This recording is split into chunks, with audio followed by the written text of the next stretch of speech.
வணக்கம் மக்களே, நான் உங்கள் கீர்த்தனா. விஜய் சித்து அண்ணாவை பற்றி தான் இந்த வீடியோவில் உங்ககிட்ட நான் ஷேர் பண்ணிக்க போகிறேன். இப்போ அவர் நடித்து ரீசெண்டாக ரிலீஸ் ஆன மூவியில் ஹீரோக்கு ஈக்குவலாக அவருக்கு கிளாப்ஸ் வருது. அந்த அளவுக்கு ஆடியன்ஸ்க்கு அவரை பிடிச்சிருக்கு. அப்போ எந்த அளவுக்கு அவர் ஹார்ட் ஒர்க் பண்ணியிருப்பார், எவ்வளோ அவமானங்களை சந்தித்து இந்த பொசிஷனுக்கு வந்திருக்காரு அப்படிங்கிறத அவங்ககிட்ட நான் ஷேர் பண்ணிக்க போகிறேன். கும்பகோணமில் பிறக்கிறாரு. லிட்டில் ஃப்ளார் அப்படிங்கிறதுல ஸ்கூலிங் முடிக்கிறாரு. அதுக்கப்புறம் பிஇ ஜாயின் பண்ணுறாரு.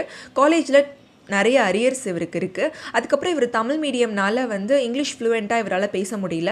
இன்டர்வியூ போய் நிறைய அவமானங்களையும் சந்திக்கிறாரு. அதுக்கப்புறம் பார்த்தீங்கன்னா என்னடா பண்ணுறது அடுத்து நம்ம லைஃப்பில் அப்படின்னு ரொம்ப யோசிச்சுட்டு இருக்காரு.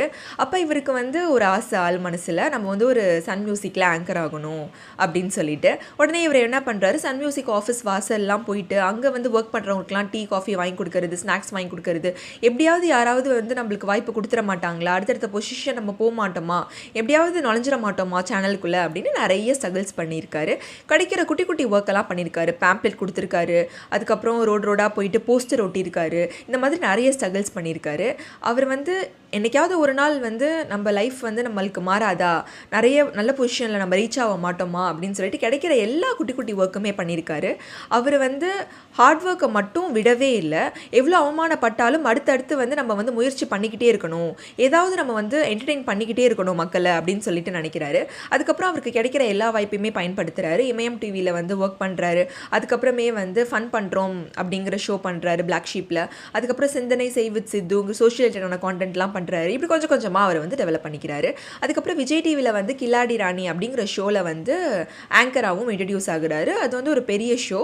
அப்போ தான் அவங்களுக்கு ஒய்ஃப்க்கு டெலிவரி ஆகுது. அப்போ கூட அவரால் கூட இருக்க முடியல டெலிவரி டைமில் கூட. ஆனாலும் ஒர்க் இம்பார்ட்டன்ட், இந்த அளவுக்கு நம்ம கஷ்டப்பட்டிருக்கோம், ஃபர்ஸ்ட் நம்ம ஒரு ஷோ பண்ண போகிறோம் அப்படி இருக்கிறப்ப அவங்க ஒய்ஃபும் ரொம்ப சப்போர்ட்டிவாக இருக்காங்க. இல்லை உங்கள் ஃபர்ஸ்ட் ஷோ தான், நீங்கள் கண்டிப்பாக பண்ணுங்க அப்படின்னு. அப்போ அந்த இடத்துல அவங்க ஒய்ஃப் யாருமே பண்ணாத விஷயத்தை அவங்க பண்ணியிருக்காங்க. இன்னொன்று அவங்க கஷ்டத்தில் இருக்கிறப்போ அவங்க பெருசாக ஷைன்லாம் ஆகலை. ஆனாலும் அவரை நம்பி இவர் மேலே கண்டிப்பாக வருவாருன்னு அவங்கள மேரேஜ் பண்ணிக்கிட்டாங்க. அவங்களுக்கு ஒரு டாட்டரும் இருக்குது. இப்போ அவர் ரொம்ப நல்ல பொசிஷன் ரீச் பண்ணியிருக்கிறதுக்கு ஒரு காரணம் அவங்களோட ஒய்ஃபோட சப்போர்ட்டும் கூட. நிறைய மக்களை என்டர்டெயின் பண்ண வச்சுருக்காரு. அவர் அவமானப்பட்டப்போ நம்மளால் முடியாது அவ்வளோதான் அப்படின்னு அவர் முயற்சியை நிறுத்தியிருந்தார்னா இந்த பொசிஷன் அளவுக்கு அவர் வந்திருக்க மாட்டார். எவ்வளோ ஸ்ட்ரகிள்ஸ் வந்தாலும் சரி நம்ம இவ்வளோ கஷ்டப்பட்டோமே என்ன பண்ணுறது, இதுதான் வாழ்க்கையா, சரி அவ்வளோதான் நிறுத்திக்கலாம் அப்படின்னு நினச்சிருந்தாலும் இவ்வளோ உயரத்தை ரீச் பண்ணியிருக்க மாட்டார்.